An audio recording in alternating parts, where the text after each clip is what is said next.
Los buenos días al país, como de costumbre, un saludo muy especial para las personas que nos sintonizan a esta hora de la mañana a través de Color Visión y nuestro canal de YouTube Espejo 360. Doctor, buenos días. Buenos días, hermano, ¿cómo se siente? Muy bien, doctor. ¿Cómo ha pasado esta semana? Muy bien, leyendo, en meditación. Sí. ¿Cómo pasó el jueves de Corpus? Sí, el jueves de Corpus. Bueno, tú sabes que uno es de origen cristiano, ¿verdad? Ah, Y hay que observar eso. imagino que lo pasó durmiendo. Sí, no, yo me levanto a las 5. Sí, ese fue el día que el güey habló, según la tradición, ¿verdad? Es cierto, sí. Eso era una fiesta muy bonita. Sí, muy bonita, muy bella. Sí. Bueno, ha sido una semana con muchas cosas interesantes, ¿verdad? Correcto. Los casos de corrupción ya comienzan a avanzar. Hubo un no al lugar esta semana para 5 de más de 30 imputados en el famoso caso Calamar, uno de los principales casos de corrupción impulsado por el Ministerio Público, primero encabezado por Miriam Germán, ahora por la magistrada Jenny Berenice. Hay que analizar eso a profundidad. Ahí dieron un no lugar a 5 de los imputados, enviaron a juicio a unos 20 y pico de imputados. También hay personas jurídicas involucradas, es decir, empresas en este caso. Es decir, esto marca un elemento interesante, porque independientemente que mandaron un grupo a juicio de fondo, pues el hecho de que hayan tenido que dejar en libertad por falta de pruebas a varios imputados indica que hay cosas que no se hicieron bien y debemos analizar hoy a profundidad. También, doctor, la situación del país se está complicando, la gente está cada vez más sintiendo el impacto de la crisis, hay incluso anuncios de protestas en contra del alto costo de la vida, reclamando una mayor atención de parte del gobierno. Y bueno, la capital dominicana se está quedando sin agua, se está buscando una alternativa de traer agua de Atillo, de Cotuí van a traer agua a la capital dominicana. Vamos a hacer una breve pausa y en unos segundos estaremos aquí con el desarrollo del programa. Bueno, finalmente, luego de 5 años de investigación, de acciones de parte del Ministerio Público, pues una jueza decidió enviar a juicio de fondo a unas 20 personas y otras 10 personas jurídicas por el caso Calamar, uno de los principales casos de corrupción de los últimos años en República Dominicana. Cuando el Ministerio Público presentó este expediente, dijo que un grupo de personas se había juntado, se había coligado para estafar al Estado con más de 40.000 millones de pesos. Por ese caso imputaron incluso a varios ministros o exministros, incluyendo un exministro de Hacienda, un exministro de Obras Públicas, un exministro administrativo de la Presidencia y otros funcionarios de alto nivel del gobierno de Danilo Medina. Desde un principio el PLD dijo que era una persecución política, fue la defensa que hizo, y el partido de gobierno argumentaba que no, que era una lucha legítima en contra de la corrupción. Mucha gente advirtió que ahí se había incluido a personas cercanas al líder del Partido de la Liberación Dominicana como una forma de disminuir a ese partido, como una forma de anularlos políticamente. Muchos de ellos argumentaron su inocencia. De hecho, yo conversé con una persona que me pidió escucharle y me dijo, mira, contra mí no hay un solo documento que pruebe que yo esté involucrado en un caso de corrupción, pero aquí estoy involucrado en este proceso. El tiempo me dará la razón. Y efectivamente, una de esas personas resultó favorecida con un no al lugar pasado principio de la semana que concluye. Y bueno, esto para mí es un revés para el Ministerio Público, independientemente de que una parte fue enviada a juicio de fondo. Un revés porque desde un principio argumentaron que tienen pruebas contra Gonzalo Castillo, contra José Ramón Peralta y contra otros de los que fueron dejados en libertad pura y simple por falta de pruebas. El hecho de que te hayan dejado 5 personas fuera de un expediente por falta de pruebas te empaña de una manera u otra tu investigación. Sí. Yo no lo veo así. Yo comprendo lo que usted plantea, pero yo lo veo de este modo. Hay 2 aspectos envueltos ahí, el aspecto jurídico procesal y el aspecto político. Ya. El aspecto jurídico procesal, como abogado el que me interesa focalizar, ahí lo que se llamó, o lo que se llama el auto de no al lugar. hay lo que se llama envío o no al lugar. Entonces, ambas cosas pueden ser recurridas en apelación. Claro. De hecho, el Ministerio Público dijo que le va a apelar. Perfecto. El hecho, si le recurren, según el concepto que yo he aprendido, aunque yo no ejerzo esa materia, ejercí muy poco, pero me gusta leer el derecho procesal penal. Esa acción procesal envía el asunto a la Corte. Sí. Entonces, la Corte tiene que pronunciarse.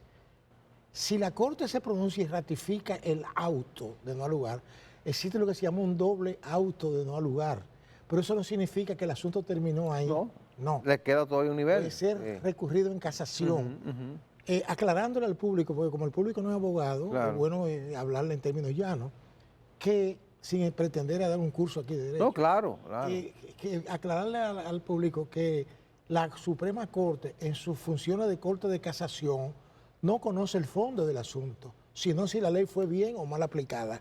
Por eso es que cuando casa, que significa, no es que matrimonio, sino que anula, la palabra casación ahí significa anulación, lo envía.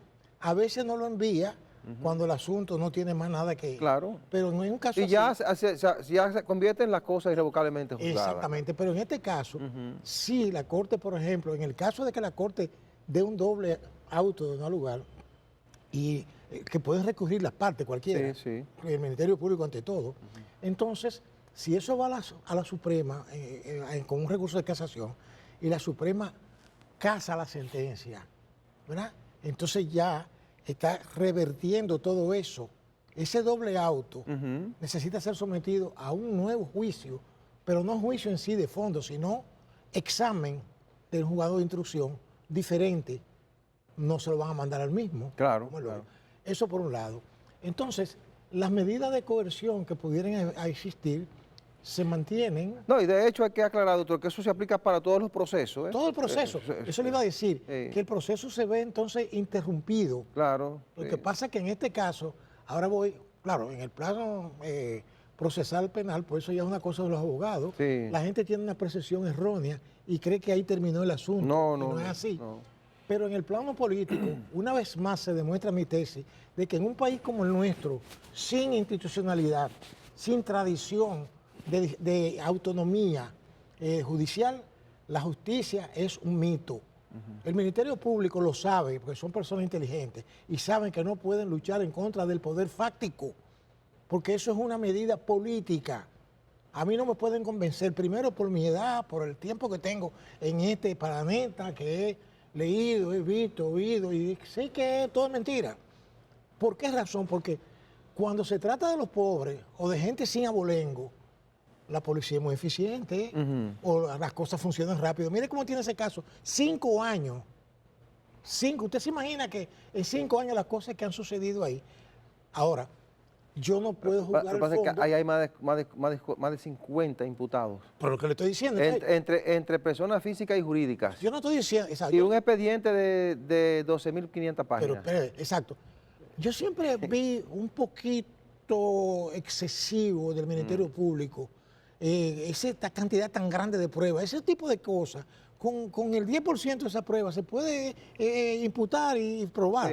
Pero está bien, eso es... Pero a lo mejor había interés de hacer un gran... No, y además que yo magnificar el caso. Además, a las personas, mire, voy a decir una cosa, nosotros en este país no podemos negar que somos el tercer mundo. Es que nos gusta el protagonismo. Yo no estoy criticando al Ministerio Público. Ellos hicieron su trabajo y van a defender su expediente. Ahora bien. No, y los jueces hacen su trabajo como usted lo bien sabe. Pero claro porque no todo lo que el Ministerio Público somete a un juez, y usted lo sabe más que yo que es abogado, es palabra de Dios. Déjame aclarar. No estoy criticando al juez de instrucción. No, claro que no. No, el juez de instrucción entendió que eso, pero sin embargo yo sé que hay una influencia política. Porque hay una cosa importante que es bueno señalar aquí. Es que la corrupción no se prueba. Es que nadie va a decir que hay un cheque de corrupción de 20 millones de pesos. Pero ven acá, eso no es así. Es que hay... En materia penal, todas las vías de prueba son admitidas, todas, ante todos los testimonios. Hay hubo gente que devolvió hasta 1.000 millones de pesos. Y esa gente son testigos, como le llaman ahora, de que estrella, ¿verdad? De la fiscalía. O sea, uno espera de que se lance un mensaje a la comunidad. Ahora, lo que pasa, doctor, es que desde un principio, tanto Gonzalo Castillo como José Ramón Peralta dijeron que la acusación contra ellos, corrupción en sentido general, es corrupción, la imputación, lavado de activos, supuestamente habían recibido fondos para la campaña electoral, pero no se les pudo demostrar con documentos que habían recibido los fondos. No hay que colocar un documento, porque, por ejemplo, bueno, no sé, yo estoy equivocado. No, digo yo, el juez dijo que por falta de prueba no pudo. Yo estoy equivocado. Mire, cuando un juez dice sí, es sí. Cuando un juez dice no, es no. O sea, los abogados saben de qué yo estoy hablando. Si usted tiene la suerte de estar donde va a caer el bolo, usted sabe a qué me refiero. O sea, en este caso, ellos fueron favorecidos por esa medida, pero habrá que ver si puede sobrevivir la posición del Ministerio Público. Yo lo dudo mucho y sé que eso no va a llegar a mayores. Yo tengo esa idea de sospecha. Pero, es decir, ¿usted sospecha que en la Corte se cae? Sí, yo creo que ese caso no va... ¿Y si la Corte no encuentra los mismos elementos de prueba que dijo la jueza que no encontró? Bueno, la Corte puede encontrarlo. Porque yo le dije a usted que en materia penal, todos los medios... Mire, esos documentos es en materia civil. En materia civil, en materia penal... El documento es importante. Si usted falsifica un documento, el documento es falsificado, el cheque, la otra. Pero es que la materia penal es amplia. El testimonio, una de las pruebas más contundentes es el testimonio en materia penal. Lo que pasa es que el testigo tiene que ser, diríamos, sedaciado y sometido a toda, contra toda duda razonable, ¿verdad? Sin duda. Pero vuelvo y le reitero, que no es fácil probar un acto de corrupción en materia penal que no sea, corrupción, todo es penal, Pero yo dudo mucho de que ese caso, que ya tiene 5 años, y ahorita empieza la campaña política, cuando viene a ver, eso se diluye, y es así. Bueno. No creo que llegue a gran cosa. Bueno, pero lo cierto es que estos dos imputados han argumentado en un principio que ellos estaban en un expediente donde no debían estar, según sus argumentos y los de sus abogados. Incluso dijeron que fueron víctimas para hacer daño al partido de oposición. Dijeron que no habían elementos que permitieran probar, me parece que ni los testigos ni los documentos en sí pudieron presentarse ante la jueza para ella sustentar un envío a juicio de fondo. Entonces, partiendo de eso, partiendo del que juzga, uno entiende que pudiera, por lo menos yo, que pudiera ocurrir algo similar en la Corte de Apelación, a menos que la Corte pueda ver más de lo que ha visto la jueza, o que las pruebas estén ahí, que el juez no las haya visto y que lo vean en la Corte. Pero vamos a esperar. Ahora, lo que sí le digo es que, usted decía, por ejemplo, hay un elemento político, pero el exministro de Hacienda es tan poderoso como lo eran Gonzalo Castillo y como lo eran Ramón Peralta. Cierto. Es decir, Dona Guerrero era más poderoso en términos políticos y de influencia que ellos dos, incluso más cercano a Danilo Medina que los dos que le dieron el no al lugar. Hay una cosa que me lleva a mí a dudar, es que la politización de ese caso está dada en la última instancia que va a recorrer eso. Va a llegar en la Suprema. Pero vamos a ver qué tanto la justicia resiste este tipo de casos, porque de un principio nosotros lo hemos advertido, de que se comenzó a analizar y de que se comenzaron a presentar las primeras imputaciones, los primeros apresamientos, porque son casos que ponen a prueba a la justicia, porque involucran a gente poderosa de la política y además está evidenciando que ha habido muchos elementos de corrupción, porque no vamos a negar que ciertamente hubo casos de corrupción. De hecho, hay gente que lo ha admitido, como dice usted, hayan devuelto más de 6.000 millones de pesos, de gente que admitió que se lo ha robado. ¿Por qué devuelven? Lo que ocurre, doctor, que si usted se robó 100 millones, no indica que yo, que estaba en otra posición, me robé esos 100 millones con usted. Hay que demostrarme lo que me lo robé con usted. Claro. Es por lo menos la postura mía. Aclararle algo, porque yo no estoy muy en contra de lo que usted dice. Lo que yo veo es el aspecto procesal y el aspecto. Pero fíjese, ellos se benefician todos de una presunción de inocencia. Sí, todo el mundo, claro. Todos. Todos, sí. Es decir, que lo que pasa es que a veces depende del abogado que tú tengas. Porque hay abogados que tienen razón, pero no saben expresar su cosa. Bueno. Y hay otros que están lejos de ahí, pero hay que saber hacer su trabajo también. Vamos a hacer la pausa. La situación se le está complicando, doctor, al gobierno del presidente Luis Abinader. La crisis económica está golpeando a la gente, es una crisis que le llegó a este gobierno, que dicho sea de paso hay que decir que Abinader ha sido un presidente que ha vivido de crisis en crisis.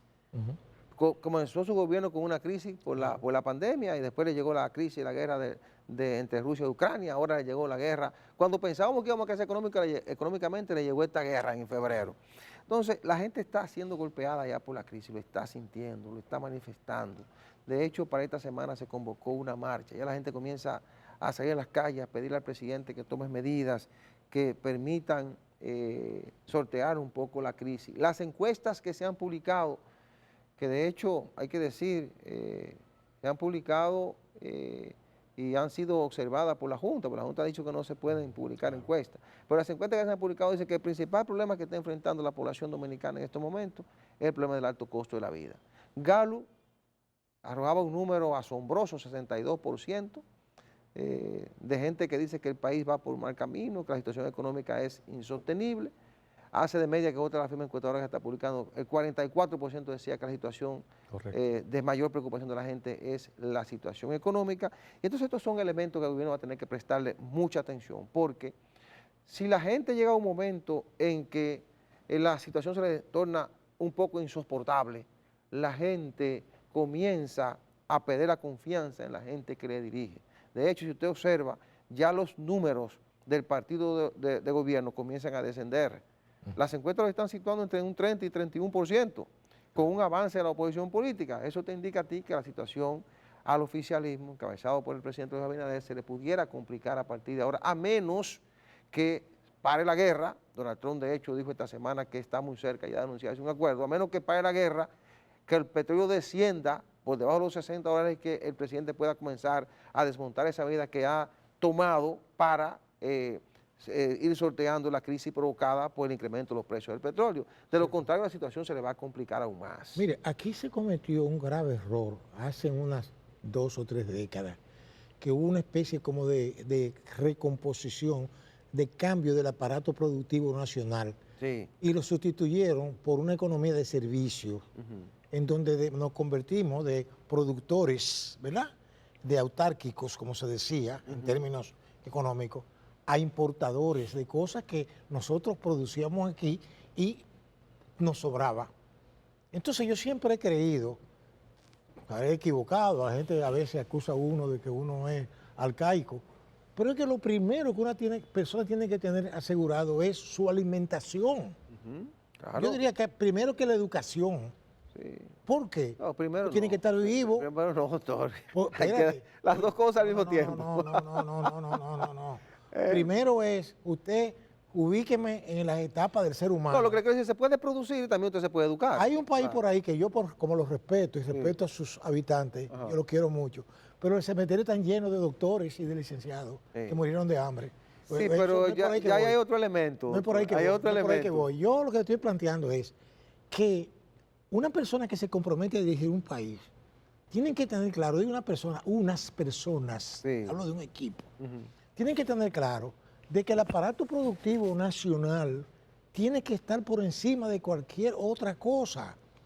Este es un país agrícola que se enganchó en el mundo del modernismo, lo cual es muy bonito, que bueno, tengo un ascensor de 20 pisos, 30, eso está muy bien. Pero la cuestión es que a veces es lo que se llamaba una economía como de espejo, como de vitrina. No, la realidad es otra. Yo lo entiendo, doctor. Es por ahí que yo voy. Usted habla de producir lo que se consume. Y incluso de sacarle provecho a través de la exportación. No, es por ahí que voy. Es que dependemos totalmente. Mire cómo se dice, que la guerra que esto está, que la gente ni sabe dónde está Irán, nos afecta, porque ya el mundo cayó en esa trampa. No, porque dependemos no solo nosotros, sino en el mundo del petróleo, de los derivados del petróleo. Exactamente. Aunque produzcamos todo lo que produzcamos, vamos a tener problemas si no producimos petróleo. Pero, sin embargo, aquí, por ejemplo, hay un dispendio enorme de recursos. Por ejemplo, aquí hay más vehículos per cápita, casi que, yo diría, bueno, no diría Estados Unidos, porque Estados Unidos es un país de 300 millones de habitantes, y fácilmente hay dos vehículos por cada habitante. Por ejemplo, aquí hay países alrededor que no tienen ni siquiera el 10% de los vehículos que están quemando gasolina en la calle aquí. ¿Y tiene el mismo crecimiento que nosotros?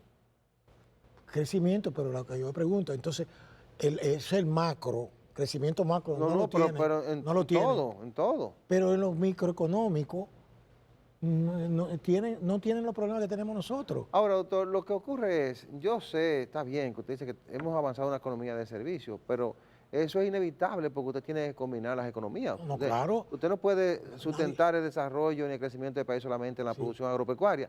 Yo sí estoy consciente que debemos producir los alimentos que consumimos. Claro. Si nosotros somos autosuficientes, perfecto, porque producimos lo que nos comemos y producimos también para exportar y eso nos genera divisa. Ahora, ¿qué es lo que ha pasado con la economía dominicana? Que ya es una economía combinada, por ejemplo, de ingresos por el turismo, ¿verdad? De ingresos por zona franca. Por diferentes áreas. Nosotros ahora no tenemos solamente la zona franca que producían pantalones, nosotros producimos aquí equipos médicos, nosotros producimos aquí una serie de productos de zona franca para exportación que se han convertido en uno de los principales elementos de la economía dominicana, en uno de los principales sustentos de la economía dominicana, conjuntamente con el turismo, ¿verdad?, que aporta cerca de 20% del Producto Interno. Es decir, es una combinación. Exacto. Es una combinación. Usted tiene producción de zona franca, producción del turismo, producción agropecuaria, usted tiene la minería, diferentes sectores. Cuando usted hace esa combinación, tiene los ingresos del país. Yo lo resumo así. Lo que yo no entiendo, yo no estoy diciendo que eso no sea cierto. Lo que yo no entiendo es por qué todo ese bienestar no se derrama en el bolsillo de la gente, porque la gente, cada vez que va al supermercado, que eso es lo que está gritando la gente, cada vez que tú vas el viernes y te cuesta un asunto 100 pesos, pero tú vas el miércoles y te cuesta 120. Sí. Entonces, ¿por qué? Si este país está tan económicamente poderoso, ¿por qué no se refleja ahí? Eso es lo que yo quiero plantear. Lo que pasa es que los precios son un asunto de oferta y demanda, ya no es solamente aquí, sino en el mundo, doctor. Oferta y demanda. Especulación. Sí, y oferta y demanda, porque recuerde, cuando usted era joven aquí teníamos control de precios y eso no existe. Eso nunca existió. Bueno, aquí existió una institución que estabilizaba y controlaba los precios. Es rápido, le diré esto, rápido. El que hizo la ley hizo la trampa. Ajá. Esa ley 13 famosa, que todos los abogados de mi época saben de que cada vez que uno iba a jugar un tipo de un colmado que vendía más caro, el tipo se reía porque él pagaba una multa de 1,000 pesos, pero se había ganado 10,000. Bueno, sí, pero nos dimos cuenta de eso y llegamos. Desapareció. Y una realidad mundial nos llevó a la oferta y la demanda. Exacto. Donde deben existir ciertos controles del Estado para evitar que se abuse de la población. Y es como usted dice, no hay ese control. Ahora, sí estoy de acuerdo con usted en que ese nivel de crecimiento que nosotros hemos ido logrando también debe manifestarse en bienestar de la gente, porque hay un capítulo que hay que trabajar. Claro. Y quizás la respuesta a eso esté en que nosotros tenemos que crear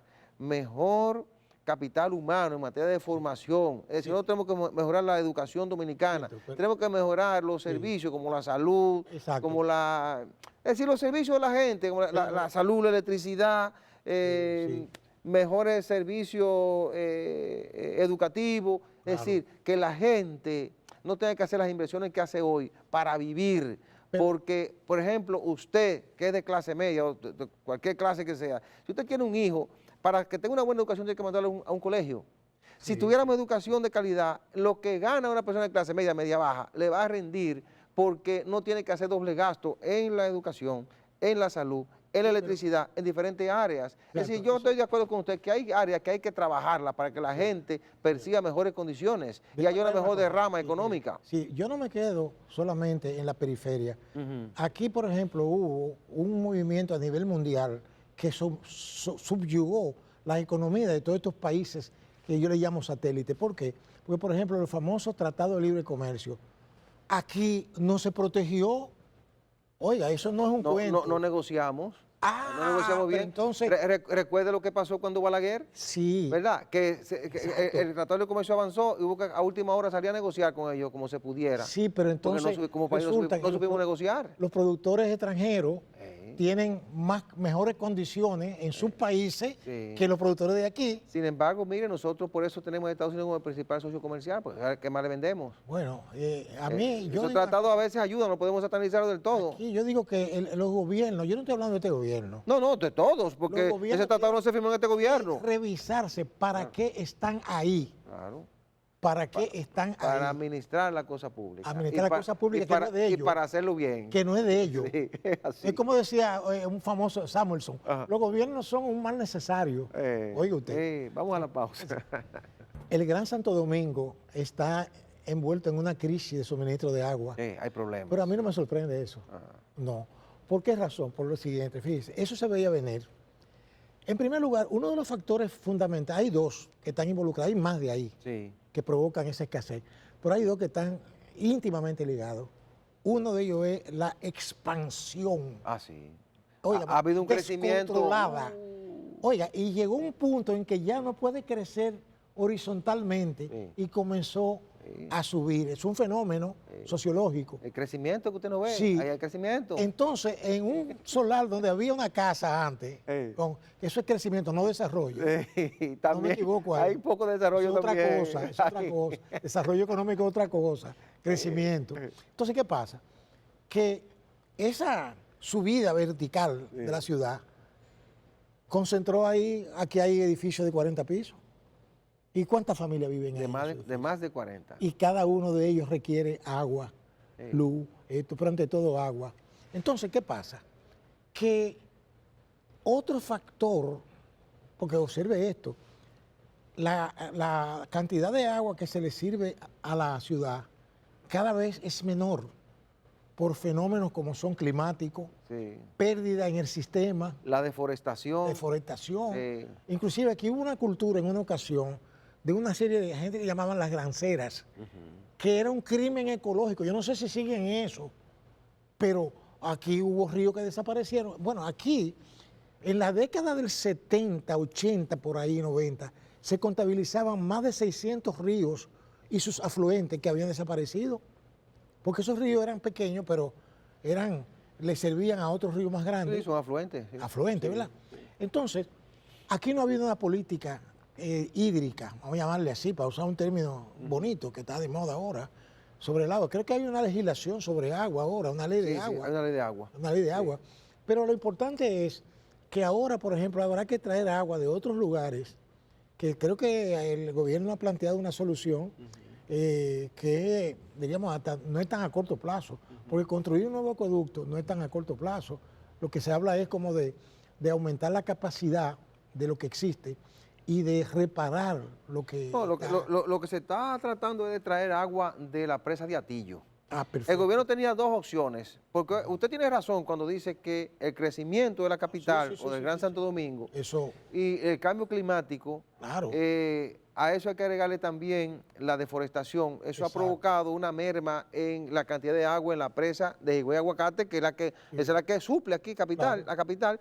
Y bueno, desde hace un tiempo para acá tenemos barrera de salinidad, que es el que está en la zona de Santo Domingo Este. Por ahí se aprovecha el río Sama y hay también una extracción de agua de pozos para poder suplir el agua del Gran Santo Domingo, que es el distrito y todo lo que es la provincia de Santo Domingo. Hay un río subterráneo por ahí, Brujuelas. Sí, es Brujuelas, lo aprovechan ahí de ahí que sacan las aguas de pozos para llevarla al acueducto de barrera de salinidad. Entonces, ¿qué ocurre? Ha bajado, parece, el nivel de agua en Higüey Aguacate. Cada vez hay más problemas para suplir la necesidad de agua de la gente. Y se pensó en dos alternativas. Una, hacer una presa en la zona de Don Juan de Monteplata para traer esas aguas al Gran Santo Domingo. Y la otra, traer las aguas de la presa de Atillo, que es el embalse más grande que tenemos en República Dominicana, hasta el Gran Santo Domingo. Parece que el gobierno se ha decidido por traer agua de la presa de Atillo, porque hace unos días el señor Felipe Suberví, Fellito, director de la CAS, estuvo en Cotuí y estuvo también en la zona de Pedro Brán, Los Alcarrizos, haciendo reuniones con representantes de esas alcaldías de Santo Domingo Oeste, Santo Domingo Norte, con las juntas de vecinos, socializando esto, porque lo que van a hacer es traer esa agua 85 kilómetros hasta la capital para poder suplir Pedro Brán, Los Alcarrizos, Santo Domingo Oeste, Santo Domingo Norte. O sea, el Gran Santo Domingo. El Gran Santo Domingo. Oeste, Los Alcarrizos, Pedro Brán. Entonces hay que convencer a la gente de Cotuí, porque también la idea es darle agua permanente a Cotuí, porque vamos a sacar las aguas de Atillo, hay que también convencer a la gente de Cotuí de que ellos también se van a beneficiar, le van a suplir a ellos agua suficiente para 30 años. Es un proyecto a 30 años, según ha dicho Felipe Suberví. Y eso es importante para la capital, como usted dice, porque hay una crisis de agua. Claro. Eso tendría una inversión de 750 millones de pesos. Hay unos fondos del Banco Interamericano, según ha dicho el señor Felipe Suberví, y unos fondos del CAF. El CAF, un organismo internacional. 750 millones de dólares. Ahora, esa agua de Atillo habrá que potabilizarla, porque en los últimos tiempos esa agua a lo que parecía era un jarabe verde de nivel de contaminación que tiene. No sé si de la extracción de oro de la zona o si de los fertilizantes o toda esa contaminación que arrastra el río de la cordillera central, pero lo cierto es que hay un proyecto para atraer agua de Atillo. Ahora, yo diría que eso habría que combinarlo también con un plan de reforestación para aumentar las aguas de los ríos que suplen Higüey y Aguacate, y hacer un plan de reforestación nacional, porque ese es otro problema. Nosotros no podemos pensar en que solamente vamos a ir a buscar agua cuando necesitamos a una presa, sino que debemos aumentar los niveles de agua. ¿Cómo? Reforestando, preservando la cuenca de los ríos, evitando la deforestación, en lugar de eso reforestando, insisto, para que haya agua suficiente y se pueda producir las aguas que necesita la población dominicana. Y no hablemos de lo que comenzó a hablar este gobierno en principio. Cuando el gobierno se juramentó, lo primero que nos dijo a nosotros, creo que fue el director del INAPA, el señor Wellington Arnaud, o no sé si fue Fellito Suberví, que estaban tratando con los israelíes para ver si desalinizaban agua en República Dominicana, la instalación de una planta de desalinización de agua. Oiga, un país con tantos ríos, mire, yo pensara primero en hacer una cantidad de presas en todo el territorio nacional, donde quiera que haya un río importante, represarlo, y esas aguas entonces aprovecharlas de manera diferente, porque las aguas aquí se pierden, se van todas al Caribe. Una pequeña memoralia. Usted había comentado hace mucho que cuando usted estuvo en Taiwán, usted observó que habían pequeñas presas donde quiera que me movía, diseminadas.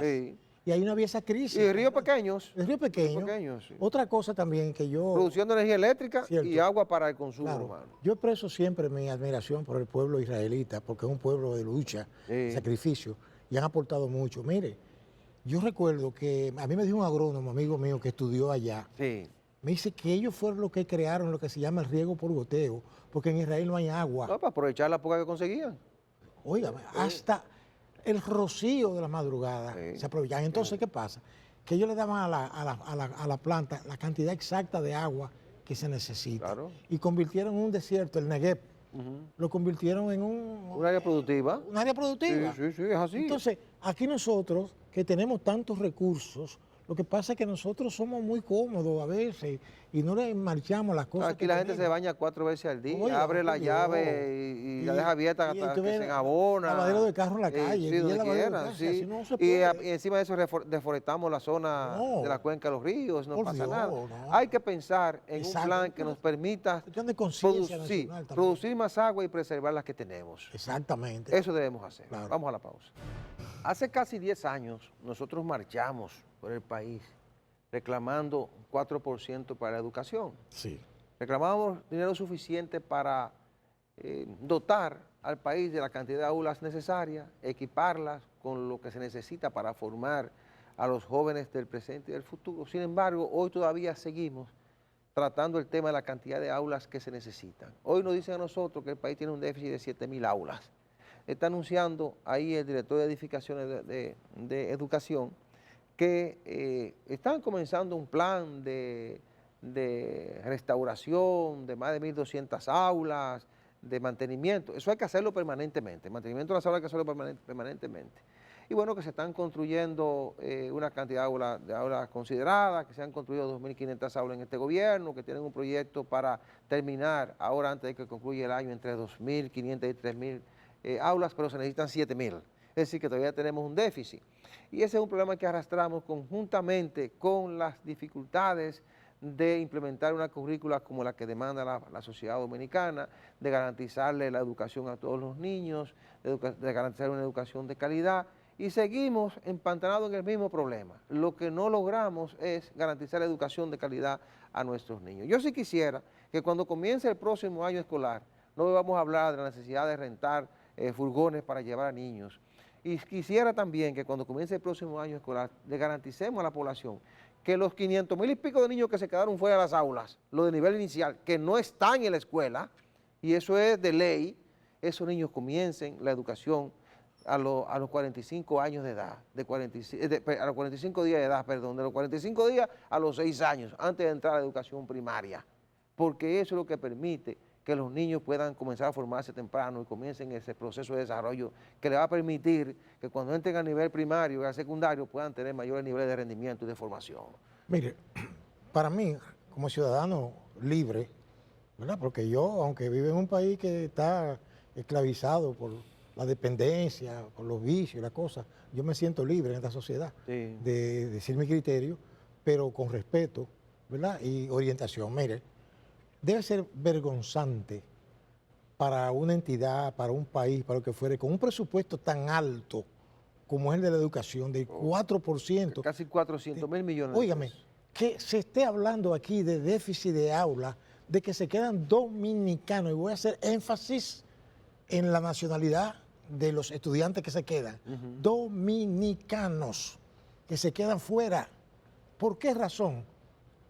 Mala gestión, mala gerencia, porque entonces otra cosa... Esa es la clave, sí, mala gerencia. A mí no me puede venir con cuentos. Mire, yo le decía una cosa, yo siempre le dije a usted me decía, pero doctor, porque usted no aspira, usted me quiso una vez recomendarle que para que yo, digo, olvídate de eso, que yo soy un cacarrabia en ese sentido. A mí no me van a soportar en ningún sitio, porque lo que yo voy a estar es con el librito en la mano. Ven acá, ¿dónde tú metiste ese dinero? Eso no es tuyo. ¿Dónde tú? Entonces me van a votar. Mire, ahora que le voy a decir. Sí, pues aquí... Sí, no es fácil, mire. No es fácil. Sí, no es fácil, mire. ¿Usted sabe lo que significa 400,000 millones de pesos en un ministerio? Eso no tiene, perdón de Dios, que no se haya... Esto debe estar lleno de aulas aquí por todas partes. Eso no, usted lo acaba de decir ahora. Es que eso no es que yo voy a hacer 1.200 aulas dentro de 3 años. No. Eso tiene que ser permanente. Y cada año la reparación de las aulas son titulares de periódicos. Claro. Y ahora vamos a reparar 1.400 centros educativos, que estamos haciendo una licitación. Eso hay que hacerlo permanente. Totalmente. Eso no hay que esperar que vaya a comenzar un año escolar. Eso es permanente. Y además, si usted sabe que necesita 7,000 aulas. Cierto. Óigame, si usted es buen gerente, usted busca los terrenos. Claro. Los compra. Sí. Los licita ¿a qué 50,000 ingenieros haciendo nada? Los licita y comienza a construir porque el dinero no le falta. El dinero está ahí. Pero, oiga, de hecho, a educación le sobra dinero. Exacto, pero viene una cosa, que es lo que me han dicho a mí, siempre me lo explicaron los más viejos, que nosotros los dominicanos, me voy a incluir aunque yo no lo soy, llevamos la corrupción en el ADN, en las células. Porque mire, desde que hay una cantidad de dinero disponible para algo, siempre se inventan algo. Por ejemplo, ahí hubo escándalos tan grandes como que aquí se llegaron a erogar fondos para construir escuelas en terrenos que no existían. Usted va a decir, ¿cómo va a ser? Usted lo sabe. Hay que meter preso al que hizo eso. Sí, eso es. Pero ¿y dónde está ese? Lo que hay que hacerla es en el lugar donde debe estar. ¿Usted está entendiendo? Entonces, lo que quiero decirle con esto es que aquí, mientras sigamos con el mismo esquema político de estar pagando lo que se llama, ¿cómo se llama? Colaboraciones políticas. Doctor, y es una pena. Cuando comenzó el año escolar actual, que está casi a concluir, la ADP denunció que se estaban quedando más de 500,000 niños. Pero lo estoy diciendo. De 45 días a 6 años fuera de las aulas. ¿Usted está entendiendo? Está demostrado científicamente que los niños que entran temprano a la escuela se desarrollan más mentalmente que los demás niños. Entonces, claro que sí. Nosotros aquí estamos teniendo una falla. Eso trató de corregirse con una serie de centros que se construyó por ahí, con los creo que CAIPI o INAIPI, no sé, y otros centros. E incluso se incluyó en la ley de seguridad social las guarderías.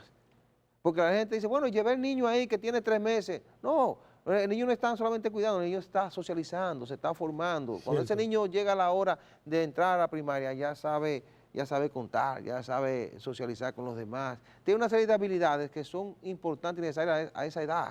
Por eso yo le digo a usted que parece que esos golpes que recibe la población le va dando esa conciencia política, porque es así, de algún modo tendría que aprender. Claro. Y la gente va aprendiendo dónde que están los verdaderos causantes de los problemas de ellos.